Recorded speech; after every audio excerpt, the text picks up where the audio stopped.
আসসালামু আলাইকুম রহমতুল্লাহি ওয়াবারাকাতুহু। আলহামদুলিল্লাহি ওয়াকাফা ওয়াসসালামুন আলা ইবাদিহিল্লাযীনা আসতাফা, আম্মা বাদ। শুরু হচ্ছে শব্দে শব্দে দর্সে কোরআনের আজ পর্ব নম্বর ৬৭, পার্ট নম্বর 67। আজ আমরা তেলাওয়াত করব 68 নম্বর সূরা আল কলাম, 29 নম্বর পারার দ্বিতীয় নম্বর সূরা 67, সূরাতুল কলাম, এবং পার্ট নম্বর 67 ইনশাআল্লাহ বিইذنিল্লাহ ওয়া মা তাওফীকি ইল্লা বিল্লাহ আলাইহি তাওয়াক্কালতু ওয়া ইলাইহি উনীব। আউযু বিল্লাহি মিনাশ শাইতানির রাজীম।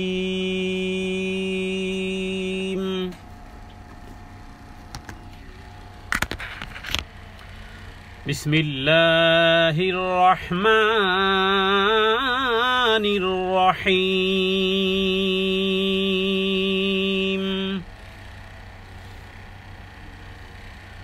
নুন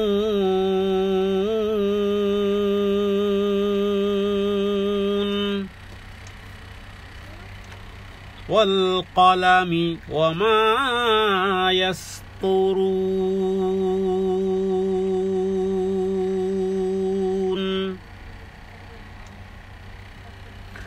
মা আনতা বিনি'মাতি রাব্বিকা বিমাজনুন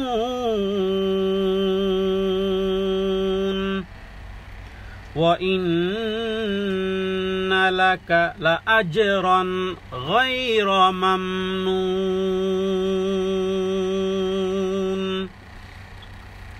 ওয়া ইন্নাকা লাআলা খুলুকিন আযীম।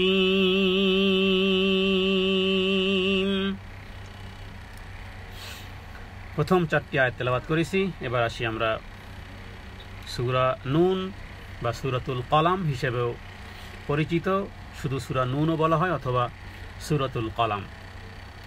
নুন, শুধুমাত্র নুন, এটি হরুফে মুকাত্তাআত। একাধিক সূরার শুরুতে এভাবে করে বিচ্ছিন্ন কিছু হরফ আছে যেগুলোকে মুকাত্তাআত বলা হয়। এক্স্যাক্টলি সেগুলোর অর্থ সাহাবায়ে কেরামও কেউ জিজ্ঞেস করেননি, আর রাসূলুল্লাহ সাল্লাল্লাহু আলাইহি ওয়াসাল্লামও এই সমস্ত হরুফে মুকাত্তাআতের অর্থ বলেননি। বরং অধিকাংশ উলামায়ে কেরামগণ এই সমস্ত হরুফে মুকাত্তাআতের অর্থ এভাবে করেন, মানে অর্থ মানে এ সম্পর্কে এতটুকু বলেন যে আল্লাহু আলাম, আল্লাহ তাআলাই ভালো জানেন, অথবা আল্লাহু ওয়া রাসূলুহু আলাম, আল্লাহ এবং আল্লাহ রাসূলই ভালো জানেন। কিন্তু এ সমস্ত হরুফে মুকাত্তাআত সম্পর্কে কাফেরেরাও কখনো প্রশ্ন করেনি যে এই নুন, এই আলিফ লাম র, আলিফ লাম মিম, কাফ হা ইয়া আইন সদ, আলিফ লাম মিম সদ, এগুলোর অর্থ কি, এগুলো কখনো কাফেরেরাও জিজ্ঞেস করেনি। তার মানে বোঝা যায় যে আরব মহাবরার মধ্যে এ সমস্ত বিষয়গুলোর প্রচলন ছিল, যে কোনো হরফ, বিচ্ছিন্ন কোনো হরফের দ্বারা সতর্কীকরণ ইত্যাদি। বাকি আল্লাহ তাআলা তিনিই ভালো জানেন। তার মানে আমরা বলবো যে নুনের অর্থ কি, তাহলে বলবো যে নট ফাউন্ড, জানা যায় না, আল্লাহই ভালো জানেন। তবে এটা নুন হলো, এটা এক ধরনের কসম অথবা হরুফে মুকাত্তাআত দ্বারা সতর্কীকরণ, অথবা কেউ কেউ এগুলোকে ভিন্নভাবেও ব্যাখ্যা করেছে যে এই নুন মানে হলো আর রহমান। এটার একটা ব্যাখ্যা, অবশ্য সুন্দর একটা ব্যাখ্যা আছে, সেটি হলো যে কোরআনুল কারীমে অন্যান্য হরুফে মুকাত্তাআতগুলো একত্রিত করার দ্বারা আর রহমান লিখতে যা কিছু লাগে, যেমন আলিফ লাগে, লাম লাগে, র লাগে, হা লাগে, মিম লাগে, নুন লাগে, তো এখানে হরুফে মুকাত্তাআতগুলো 8টি সূরার শুরুতে যে হরুফে মুকাত্তাআতগুলো আছে এগুলো একত্রিত করলে আমরা দেখি যে আলিফ লাম র পাওয়া যায়, তারপরে পাওয়া যায় কি হা মিম, তাহলে বাকি থাকে কি, আর শুধু বাকি থাকে নুন। তার মানে আর রহমান লিখতে যা কিছু লাগে আর রহমান লিখতে যা কিছু লাগে সেগুলো হরুফে মুকাত্তাতের মধ্যে আছে, যেমন আলিফ লাম র আছে, আবার হামিম আছে, হামিম সদ আছে, আবার হামিমও আছে। তাহলে আর রহমান লিখতে আলিফ লাম র পেলাম, এরপরে হামিম পেলাম, বাকি থাকে শুধু নুন। এই যে এখানে আছে নুন। জি, এভাবে করেও কেউ কেউ ব্যাখ্যা করেছেন। আরো বেশ কিছু ব্যাখ্যা তাফসীরের মাধ্যমে আসবে ইনশাআল্লাহ। ওয়াল কলামি ওয়া মা ইয়াসতুরুন। ওয়াল কলামি, ও মানে ওয়াই কাসমিয়া, আর কলম মানে যেই জিনিস দিয়ে লেখা হয়, যেই জিনিস দিয়ে লেখা হয় সেই জিনিসের নাম হলো কলম। আরবিতেও কলম, উর্দুতেও কলম, বাংলাতেও কলম।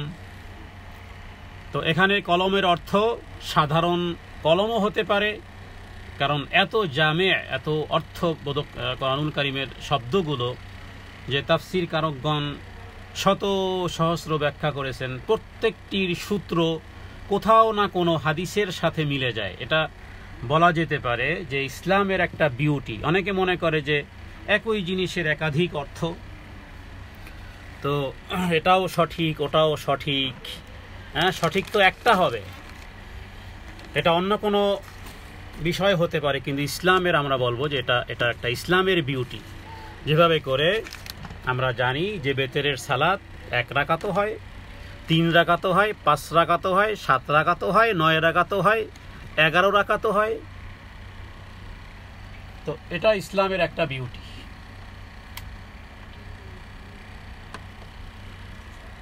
জি, তো এভাবে করে আমরা এই বিষয়টি মনে রাখতে হবে যে আরবি এমন এক ভাষা যার মধ্যে একই সাথে ইসবাত এবং নফি, মানে পজিটিভ এবং নেগেটিভ উভয়টাই বোঝায়। যেভাবে করে হারাম, হারাম মানে নিষিদ্ধ, আবার হারাম মানে সম্মানিত। জি, তো এখানে আল্লাহ তাআলা কসম করেছেন কলমের শপথ।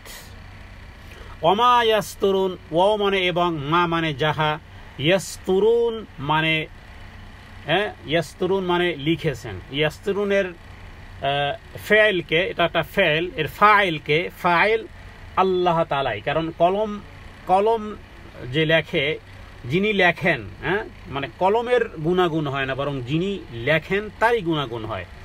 তাহলে ইয়াসতুরুন এটি আল্লাহ তাআলার দিকে হতে পারে। বাকি এটার ব্যাখ্যা হলো এই রকমের যে আল্লাহ তাআলা এখানে শপথ করেছেন যে তারা যা লেখে, এটা ফেরেশতারা যে আমাদের আমল নামা লেখে, এটাও হতে পারে। তো কোরআনুল কারীমের এখানে কলমের দ্বারা আল্লাহ তাআলা শপথ করেছেন যে লেখকেরা যা লেখে তার শপথ। তো এখানে কলম মানে কেউ কেউ বলেছেন কলম মানে জিকির, তার মানে কোরআনুল কারীম যে লেখা হয়েছিল। ইমাম কুরতুবী এই তাফসীর করেছেন। এবং কলম সম্পর্কে রাসূলুল্লাহ সাল্লাল্লাহু আলাইহি সাল্লাম বলেছেন যে সর্বপ্রথম আল্লাহ তাআলা কি সৃষ্টি করেছেন। আউয়ালু মা খালাকাল্লাহুল কলাম, সহিহ বুখারী হাদিসে পাওয়া যাবে। সহিহ উবাদা বিন সামিত রাদিয়াল্লাহু তাআলা আনহু থেকে একটি হাদিস বর্ণনা করা হয়েছে। তার পিতার মৃত্যুর সময় তিনি ডেকে বললেন যে আমি রাসূলুল্লাহ সাল্লাল্লাহু আলাইহি ওয়াসাল্লামকে বলতে শুনেছি নিশ্চয়ই আল্লাহ তাআলা সর্বপ্রথম কলম সৃষ্টি করেছেন। আউয়ালু মা খালাকাল্লাহুল কলাম।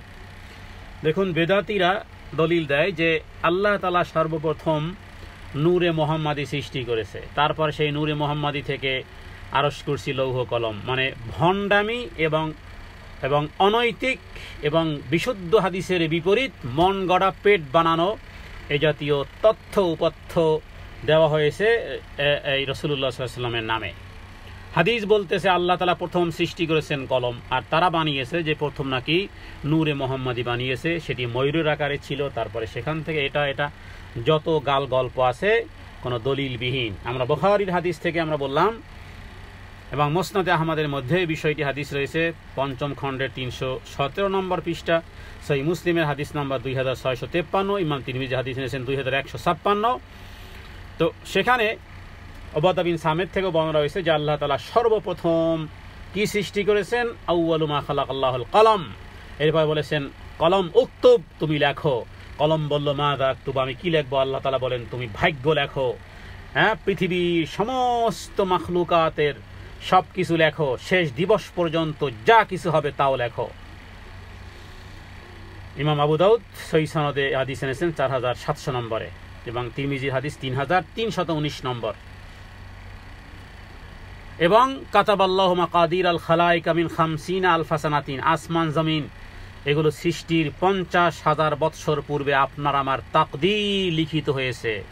সুতরাং তাকদীরের উপরে ঈমান আনা, ঈমানের 6টি আরকানের একটি আরকান, ওয়াল কদরি খাইরিহি ওয়া শাররিহি মিনাল্লাহি তাআলা। সুতরাং ঘাবড়াবার কিছু নেই। যখন জেনে গেলেন ডাক্তার আপনাকে এখন ইনজেকশন দিবে, একজন রোগী প্রস্তুত হয় যে কিছু ব্যথা লাগবে, সুতরাং কিছু ব্যথা আসবে, কিছু দুঃখ আসবে, কিছু দুর্দশা আসবে, কিছু হতাশা আসবে, কোনোই অসুবিধা নেই, কারণ আমি তো ঈমান এনেছি ওই রবের প্রতি যিনি ভালো আর মন্দ, আমার জীবনে যা কিছু ঘটবে, যা কিছু হবে ইত্যাদি সব কিছু আমার শুধু নয়, এই পৃথিবী সৃষ্টির 50,000 বৎসর পূর্বে আল্লাহ তাআলা সব কিছু লিপিবদ্ধ করেছেন।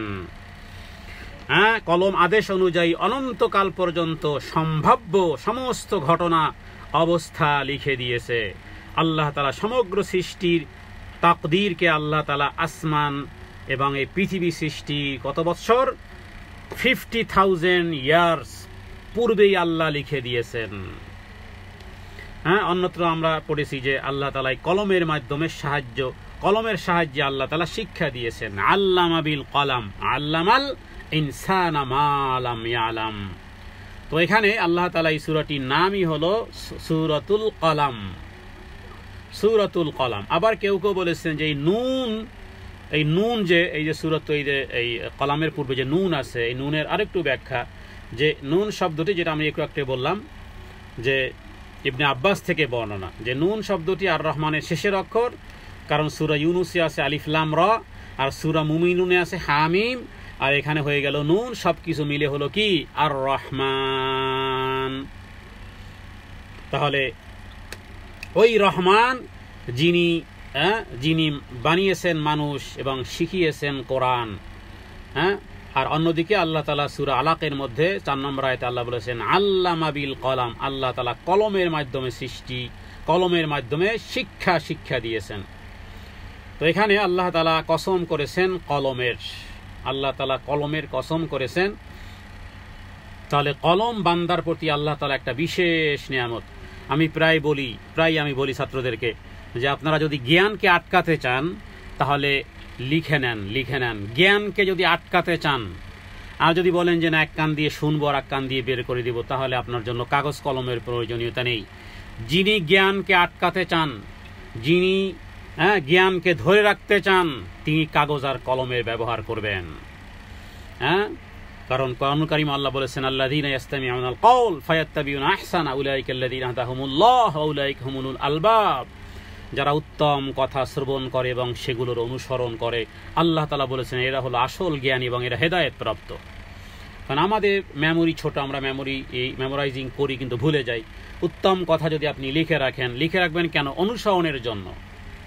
এবং কিয়ামতের দিন এগুলো, এই যে খাতায় লিখেছেন, ফেসবুকে লিখেছেন, অথবা ডিজিটাল এইতে লিখেছেন, এগুলো কিয়ামতের দিন মনে রাখবেন, এগুলো কিয়ামতের দিন নেকের পাল্লাতে উঠবে। অতএব উচিত যারা জ্ঞানকে আটকাতে চায় তারা যেন লিখিত আকারে নেয়। কোনো আলেম যদি কোনো কথা বলেন মাঝে, সেখানে নোট করা উচিত। আলহামদুলিল্লাহ অনেক দিনই ভাই বা অনেক দিনই বোনদেরই আল্লাহ তাআলা বিশেষ গুণ তাদেরকে দিয়েছে, এটা বহুত বড় বিশেষ নিয়ামত। তারা মরে যাবে, তাদের এই খাতা কলম থেকে যাবে, এগুলো কিয়ামতের দিন নেকের পাল্লায় উঠবে, এটা বিশেষ নিয়ামত। তো আল্লাহ তাআলা এই কলমকে আগে সৃষ্টি করেছেন, তাহলে দেখুন কলম একটা সম্মানিত জিনিস। এরপরে ওয়ামা ইয়াসতুরুন, ওয়াল কলামি, কলমের শপথ, ওয়ামা ইয়াসতুরুন। এবং ওমা ইয়াসতুরুন মানে ওমা ইয়াকতুবুন, মা ইয়াকতুবুন, কাতাবা ইয়াকতুবু মানে লেখা, ওমা ইয়াসতুরুন মানে তারা লিখেছে, কারা লিখেছে। এটার অর্থ একাধিক হতে পারে, হাজারটা অর্থ হতে পারে, সবগুলোই সঠিকও হতে পারে, কারণ আল্লাহ তাআলা এখানে ব্যাপকতা রেখেছেন। সেটা ওই কলম হতে পারে যেটা আল্লাহ তাআলার আদেশে পৃথিবীর সমস্ত মাখলুকাতের বিষয় লিখেছে, অথবা ইবনে আব্বাস রাদিয়াল্লাহু তাআলা আনহু বলেছেন যে ফেরেশতারা আদম সন্তানের যে সমস্ত আমলগুলো লেখে, আল্লাহ তাআলা দুটি গুরুত্বপূর্ণ জিনিসের শপথের জবাবে হ্যাঁ, এই তাহলে দুটি জিনিস এখানে, এক হলো যে আল্লাহ তাআলা এই নুন দ্বারা এটা উল্লেখ করেছেন, আর ইয়াসতুরুন মানে মা ইয়াকতুবুন, ফেরেশতারা দৈনন্দিন আমাদের কাঁধে আছে, যেগুলো আমলনামা লিখতেছে, সেগুলো আবার দৈনন্দিন আপ ডাউন হয়, আসরের সময় ফজরের সময় আপ ডাউন হয়, সাপ্তাহিক বৃহস্পতিবারে আবার সাপ্তাহিক আমলনামা জমাকরণ করা হয়। তো মা ইয়াসতুরুন বা মা ইয়াকতুবুন, তারা যা লিখে। তো এখানে আল্লাহ তাআলা এই কলমের কসম করেছেন, এরপরে নুন, শপথ কলমের এবং ফেরেশতাগণ যা তারা লিপিবদ্ধ করে। তো আল্লাহ তাআলার কসম খাওয়ার কারণে কলমের গুরুত্ব এবং তার দ্বারা, কলম হলো এমন এক জিনিস, একজন বোবা ব্যক্তিও তিনি তার মনের ভাবকে প্রপারলি প্রকাশ করতে পারেন কলমের মাধ্যমে, যেটা তার মুখে বলতে হতো, অনেক সময় মুখে বলা যায় না, কাগজ কলমে লিখে দেয়, যা নাকি মনে স্পষ্ট করে মুখ দিয়েও যা বলা শোভনীয় নয় বা শোভা পায় না বা ব্যক্ত করতে পারে না, কিন্তু সেগুলো আমাদের কলম আর কাগজ আর কলমের মাধ্যমে আমাদের মনের ভাব প্রকাশিত হয়। তো এটা আল্লাহ তাআলার পক্ষ থেকে বহুত বড় একটি নিয়ামত। আর ইয়াসতুরুন মানে এটার এই ফাইল হলো কলমওয়ালারা, মানে কলম শব্দ দ্বারা প্রমাণ, কেন লেখনির উল্লেখ স্বাভাবিকভাবে লেখকের অস্তিত্ব প্রমাণ করে, অথবা ওটার ক্রিয়া আল্লাহ হতে পারে, ওটার ক্রিয়া ফেরেশতাগণ হতে পারে, যেভাবে করে বিভিন্ন তাফসীরকারকগণ তাফসীর করেছেন। এবার দেখুন দুটি জিনিসের কসম সম্পন্ন। এরপরে আল্লাহ তাআলা দ্বিতীয় আয়াতে কি বলেছেন, মা আনতা বিনিয়ামাতি রাব্বিকা বিমাজনুন। মা আনতা, হে নবী তুমি তো এমন নও, বিনিয়ামাতি আল্লাহ তাআলার অনুগ্রহে, রব্বিকা তোমার রবের অনুগ্রহে, বিমাজনুন তুমি কোনো উম্মাদ নও, তুমি কোনো পাগলও নও। মাজনুন বলা হয় পাগলকে, কারণ রাসূলুল্লাহ সাল্লাল্লাহু আলাইহি ওয়াসাল্লামকে উম্মাদ, পাগল ইত্যাদি কাফেরেরা এভাবে করে কান ঝালাফালা করে ফেলতো। রাসূলুল্লাহ সাল্লাল্লাহু আলাইহি ওয়াসাল্লাম কোনো কথার প্রতিবাদ করেননি, আল্লাহ তাআলাই প্রতিবাদ করেছেন। এটা কসমের জবাব, ওই যে নুন কসম আর কসমের প্রতি উত্তর। কসম কেন করা হলো, তার কারণ, তার ডিটেলস, তার রিজন, তার ইল্লাত যেন এখানে বলা হয়েছে, যে কসম করতেছেন আল্লাহ তাআলা ওই কলমের, শপথ সেই কলমের যেই কলম দিয়ে লেখা হয়েছে, যে হে নবী আপনার পালনকর্তার অনুগ্রহে আপনি কোনো উম্মাদ নন। তারা বলতো, কারণ তারা কাফেরেরা বলতো, সূরা হিজরের মধ্যে আছে যে আল্লাযী নাযালা আলাইহি যিকরু ইন্নাকা লামাজনুন, যে তারা বলতো ওই ব্যক্তি যার প্রতি কোরআন নাজিল হয়েছে তুমি তো একটা পাগল। তো এখানে যে হে রাসূল, আপনাকে আল্লাহ তাআলা নবুয়তের যেই নিয়ামত দান করেছেন সে বিষয়ে আপনি পাগল নন, বরং আপনি মুশরিকদের কর্তৃক আরোপিত পাগলামির এই অপবাদ থেকে আপনি অবশ্যই মুক্ত। এরপর তৃতীয় আয়াত, ওয়া ইন্না লাকা লাআজরান গায়রা মামনুন। ওয়া ইন্না নিশ্চয়, মানে এবং, ইন্না মানে নিশ্চয়, লাকা মানে আপনার জন্য হে নবী, লাকা মানে কা মানে নবী, আর লা মানে জন্য, লাকা মানে হে নবী আপনার জন্য, লাআজরান অবশ্যই আলাদা আলাদা করে প্রতিফল এবং প্রতিদান, আজার মানে পুরস্কার, প্রতিফল প্রতিদান, গায়রা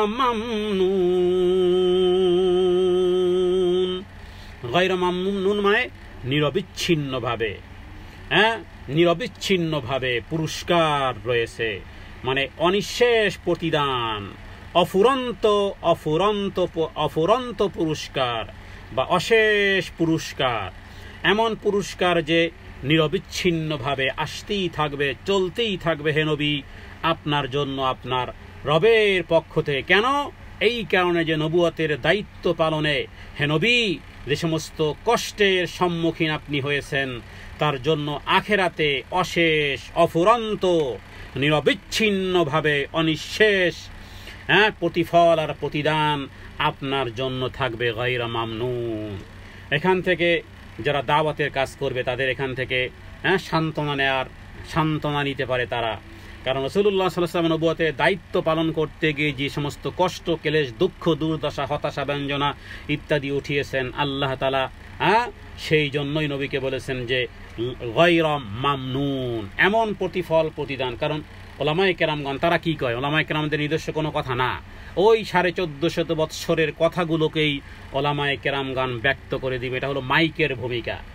মাইকের নিজস্ব কোনো সাউন্ড থাকবে না, মাইক শুধু কি করবে, কথাটাকে স্পষ্ট করে বড় করে বলবে। ওলামায়ে কেরামগণ রাসূলুল্লাহ সাল্লাল্লাহু আলাইহি ওয়াসাল্লামের মুখপাত্র, তারা নূতন কোনো পদ্ধতি, পন্থা পদ্ধতি মানুষদেরকে বলবে না, বরং তারা ওই পন্থা পদ্ধতি বলবে যেই পন্থা এবং পদ্ধতি রাসূলুল্লাহ সাল্লাল্লাহু আলাইহি সাল্লাম 1450 বছর পূর্বে বলেছেন। তাহলে কি হবে, নিরবিচ্ছিন্নভাবে অশেষ পুরস্কার তাদের মধ্যে থাকবে। এরপরের আয়াত, ওয়া ইন্নাকা লাআলা খুলুকিন আযীম। ওয়া ইন্নাকা মানে হে নবী, আপনা, নিশ্চয়ই আপনি, কা মানে হে রাসূল, ওয়া ইন্নাকা ও মানে এবং, ইন্না মানে নিশ্চয়ই, কা মানে তুমি, হে নবী নিশ্চয়ই তুমি, লা, দেখুন আলা শব্দের অর্থ হলো উপরে, এট দ্য টপে, আর এর সাথে এসেছে লা মানে অবশ্যই, আপনি অধিষ্ঠিত, লা আলা উপরে, অবশ্যই আপনি অধিষ্ঠিত উপরে, কি খুলুকিন আযীম।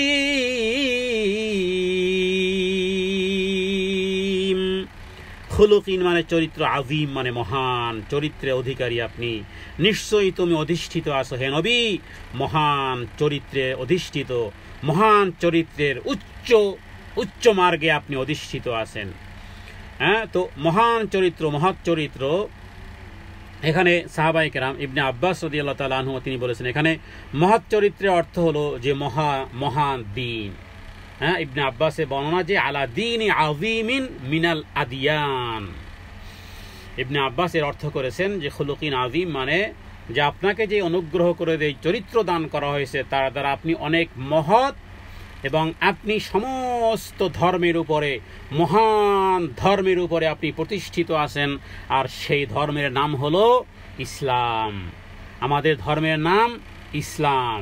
এর চেয়ে কোনো ধর্ম আল্লাহ তাআলার কাছে প্রিয় নয়, এবং অন্য কোনো ধর্ম আল্লাহ তাআলা কবুলও করবেন না, সন্তুষ্টও হবেন না। কারণ আল্লাহ তাআলা কোরআনুল কারীমের সূরা আল ইমরানে আল্লাহ বলেছেন, ইন্নাদ্দীনা, নিশ্চয়ই এই ধর্ম, ইন্নাদ্দীনা, যে নিশ্চয়ই, ইনদাল্লাহিল ইসলাম, ইন্নাদ্দীনা ইনদাল্লাহ, ইনদা মানে আল্লাহ তাআলার নিকটে, শুধুমাত্র একটা দিন ইসলাম ব্যতীত অন্য কোনো ধর্ম গ্রহণযোগ্য নয়। ধর্ম মানে কি? ধর্ম মানে জীবন বিধান, ধর্ম মানে রীতিনীতি, ধর্ম মানে আপনার 24 আওয়ার্স, আপনার দোলনা থেকে কবর পর্যন্ত 24 ঘন্টার রুটিন, কিভাবে ঘুমাবেন, কিভাবে খাবেন, কিভাবে চলবেন, কিভাবে অষ্টমে যাবেন, কিভাবে রাস্তায় চলবেন, কিভাবে ঘর থেকে বের হবেন, কিভাবে ঘরে প্রবেশ করবেন ইত্যাদি বলতে আপনাকে জামা, জুতো থেকে শুরু করে যা কিছু আপনার দৈনন্দিন জীবনের, এগুলোর সবগুলোর নাম হলো ধর্ম। ধর্ম মানে মসজিদে গিয়ে শুধু সালাত আদায় করা না, ধর্ম মানে সংসার জীবন বলেন, রাস্তাঘাট, বাজারঘাট ইত্যাদি যা কিছু আছে পুরোটার নাম হলো ধর্ম, মানে রীতিনীতি, পন্থা পদ্ধতি। এবার কেউ ধর্মকে বানিয়েছে শুধু মসজিদের 4 দেয়ালের সীমার মধ্যে, কথায় কথায় বলে সব জায়গায় ধর্ম টানো কেন? আরে ধর্ম ব্যতীত, শ্বাস প্রশ্বাস ব্যতীত যেভাবে করে আমি বাঁচতে পারি না, সর্বত্র সব জায়গাতে আমার দেখা, আমার শোনা, আমার চলা, আমার লেখনী, আমার থিঙ্কিং, আমার যা কিছু আছে সবগুলো ধর্মের আলোকে মোড়কে প্রবিষ্টিত হয়ে আছে। ইন্নাদ্দীনা ইনদাল্লাহিল ইসলাম, এই হলো ধর্ম। তো এখানে কেউ বলেছেন যে মহান চরিত্র, আলী রাদিয়াল্লাহু তাআলা আনহু তিনি বলেছেন এখানে মহান চরিত্র বলে কোরআনের শিষ্টাচারকে বোঝানো হয়েছে, যে সমস্ত শিষ্টাচার কোরআনুল কারীম শিক্ষা দিয়েছে। তাছাড়া রাসূলুল্লাহ সাল্লাল্লাহু আলাইহি ওয়াসাল্লামের নৈতিক চরিত্রের কথা ইমাম কুরতুবী আদি তাফসীর করেছেন যে আমি উম্মুল মুমিনিন হযরত আমের রাদিয়াল্লাহু তাআলা আনহু সাহাবী, তিনি বলেন যে আমি উম্মুল মুমিনিন আয়েশা রাদিয়াল্লাহু তাআলা আনহাকে বললাম যে আমাকে একটু রাসূলুল্লাহ সাল্লাল্লাহু আলাইহি ওয়াসাল্লামের চরিত্র সম্পর্কে একটু অবগত করাবেন কি মা আম্মাজান? এরপরে হযরতে আয়েশা তিনি বলেন যে তুমি কি কোরআন পড়ো না? ফাইন্না খুলুকা রাসূলিল্লাহি সাল্লাল্লাহু আলাইহি ওয়াসাল্লাম কানাল কোরআন। আর রাসূলুল্লাহ সাল্লাল্লাহু আলাইহি সাল্লামের চরিত্র তো ছিল কোরআন। সেই মুসলিমে এই হাদিসটি রয়েছে, মুসনাদ আহমদে এই হাদিসটি রয়েছে। তার মানে আল্লাহ তাআলা কেবল আমাদের নবীর চরিত্রের ক্ষেত্রে আজিম শব্দটি ব্যবহার করেছেন। আর একদিন আজিমের অর্থ করেছিলাম, আজিম বলা হয় এমন জিনিসকে যেই জিনিসের লম্বা এবং দৈর্ঘ্য এবং প্রস্থ এবং গভীরতা যা পৃথিবীর কোনো মানচিত্র দিয়ে, কোনো টেপ দিয়ে, কোনো রকমের কোনো মেশিনারিজ দিয়ে যেটাকে পরিমাপ করা যায় না, সেটাকে বলা হয় আজিম। তাহলে রাসূলুল্লাহ সাল্লাল্লাহু আলাইহি ওয়াসাল্লাম আমাদের নবীর চরিত্রের ক্ষেত্রেই আজিম শব্দটি ব্যবহার করা হয়েছে, অন্য কোনো নবীর ক্ষেত্রে ব্যবহার করা হয়নি। কারণ রাসূলুল্লাহ সাল্লাল্লাহু আলাইহি ওয়াসাল্লাম সম্পর্কে আল্লাহ বলেছেন যে, হে নবী, ক্ষমা পরায়ণতা, সৎ কাজের আদেশ এবং অজ্ঞদের এড়িয়ে চলো। কোরআনুল কারীমে আল্লাহ তাআলা রাসূলুল্লাহ সাল্লাল্লাহু আলাইহি ওয়াসাল্লামের চরিত্রকে মডেল বানিয়েছেন, আইকন বানিয়েছেন। লাকাদ জাআকুম রাসূলুম মিন আনফুসিকুম আজিজুন আলাইহি মা আনিতুম হারিসুন আলাইকুম বিল মুমিনিনা রাউফুর রহিম। এগুলো সূরা তওবার 128 নম্বর আয়াত। আইকন। অথচ আমাদের সন্তানের আইকন কাদেরকে বানায়? ম্যারাডোনাকে বানায়, মেসিকে বানায়, একে বানায়, সেকে বানায়। জাহান্নামী যারা, যেগুলো জাহান্নামী হয়ে আছে, ঈমান যদি গ্রহণ না করে অবস্থায় মারা যায়, তাহলে অবশ্যই জাহান্নামী। যদি তওবা না করে, যদি ইসলাম ধর্ম গ্রহণ না করে, তাহলে ঈমান না নিয়ে যেতে পারলে জাহান্নামী। কোরআনুল কারীমে শত আয়াত আছে। ইন্নাল্লাযীনা কাফারু ওয়া কাযযাবু বিআয়াতিনা নামে গুগলে সার্চ দিয়ে দেখেন যে কতগুলো আয়াত বের হয়। মেবি অ্যারাউন্ড মোর দ্যান 500 আয়াত বের হবে। এ সবগুলো হলো ওদের জন্য। তো রাসূলুল্লাহ সাল্লাল্লাহু আলাইহি ওয়াসাল্লামকে আল্লাহ তাআলা মডেল বানিয়েছেন। আনাস রাদিয়াল্লাহু তাআলা আনহু তিনি বলেছেন যে আমি 10 বছর বালক ছিল হযরতে আনাস রাদিয়াল্লাহু তাআলা, তিনি বলেছেন 10 বছর আমি রাসূলুল্লাহ সাল্লাল্লাহু আলাইহি ওয়াসাল্লামের খেদমত করেছি।